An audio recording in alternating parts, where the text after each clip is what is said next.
আসসালামু আলাইকুম। শুভেচ্ছা জানাচ্ছি আমি আরাফাত ইসলাম দি ফ্লাটার ডেভেলপার ইউটিউব চ্যানেলের পক্ষ থেকে। আজকের এই ভিডিওতে আমরা দেখাবো যে ক্লাস কি, ক্লাস কেন ব্যবহার করা হয় এবং ক্লাস কোথায় ব্যবহার করা হয়। তো চলুন দেরি না করে শুরু করা যাক। প্রথমত আমরা আমাদের যে আইডিটা রয়েছে সেটা ওপেন করলাম। এখানে ওপেন করার পরে দেখতে পাচ্ছেন যে ক্লাস নামে একটা ডার্ট ফাইল রয়েছে।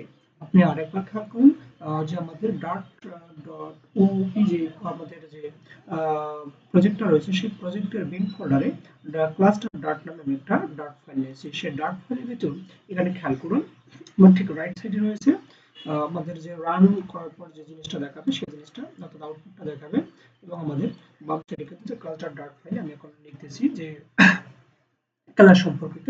তো ক্লাস যেহেতু বিস্তারিত বলবো তো আপাতত একটা ক্লাস তৈরি করে এবং এই সম্পর্কে আমি বিস্তারিত বলবো, রাইট? ওকে।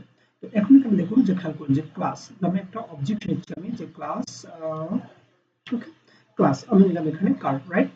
যে ক্লাস কার, খেয়াল করুন ক্লাসের যদি প্রপার ডেফিনেশন দেই তাহলে কিন্তু ক্লাসের যে ডিক্লারেশন সেটা হচ্ছে এরকম আপনাকে ক্লাস লিখতে হবে তারপর একটা নাম দিবেন অর্থাৎ আপনি যে নামে ক্লাসটাকে ডাকবেন বা যে নামে ক্লাসটাকে ক্লাসের ভিতরে কোনো ইনফরমেশন রাখবেন সেই জায়গা থেকে কিন্তু আপনাকে এখানে ক্লাস এখানে একটা নাম দিতে হবে।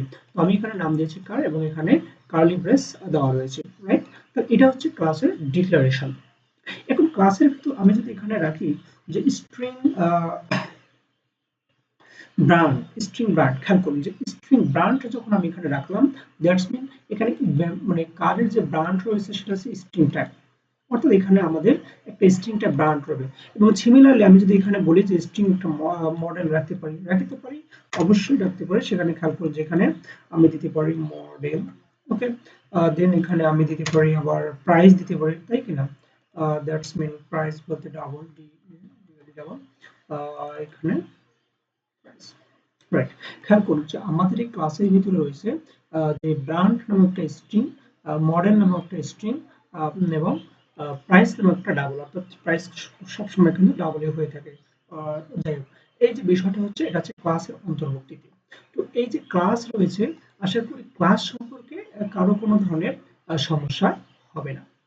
তো ক্লাস থেকে এরপরে আমরা অবজেক্ট তৈরি করব। সেই অবজেক্ট তৈরি করার আগে ক্লাস সম্পর্কে যেহেতু বিস্তারিত জানা দরকার সেক্ষেত্রে চলুন আমরা শুনে নেই যে ক্লাস আসলে কি। তো ক্লাস হচ্ছে একটা ব্লুপ্রিন্ট বা টেমপ্লেট যা একই ধরনের অবজেক্ট তৈরি করা ব্যবহার করা হয় এবং এটি একটা ডেটা স্ট্রাকচার যেখানে ডেটা এবং ফাংশন একাত্রে থাকে। অর্থাৎ এই যে কার, এই কারের ভিতর কিন্তু আমরা এখানে ফাংশন অ্যাড করতে পারবো সেই জিনিসটাই বলতেছি। এবং এখানে ক্লাস থেকে অবজেক্ট তৈরি করা যায় যেখানে প্রতিটা অবজেক্ট ক্লাসের একটি ইনস্ট্যান্স, অর্থাৎ আমাদের এই ক্লাস থেকে একটা ইনস্ট্যান্স তৈরি করা যাবে এবং প্রতিটা অবজেক্টটাই হচ্ছে একটা instance. Okay, I hope that's it is clear সবাই। এবং ক্লাস কেন ব্যবহার করা হয় সেই প্রশ্নে যদি আসি, আমাদের ক্লাস ব্যবহার করা হবে কোড রিউজিবিলিটি, অর্থাৎ রিউজিবিলিটি অর্থাৎ আমরা একই ধরনের জিনিস বারবার ইউজ না করে আমরা যখন ক্লাসের মাধ্যমে তার সমস্ত ফাংশন তার সমস্ত প্রপার্টি গুলোকে ইউজ করতে পারবো সেটা কিন্তু এই যে রিউজিবিলিটি তোমাদের কোডের যে লেন্থ কমাবে, রাইট?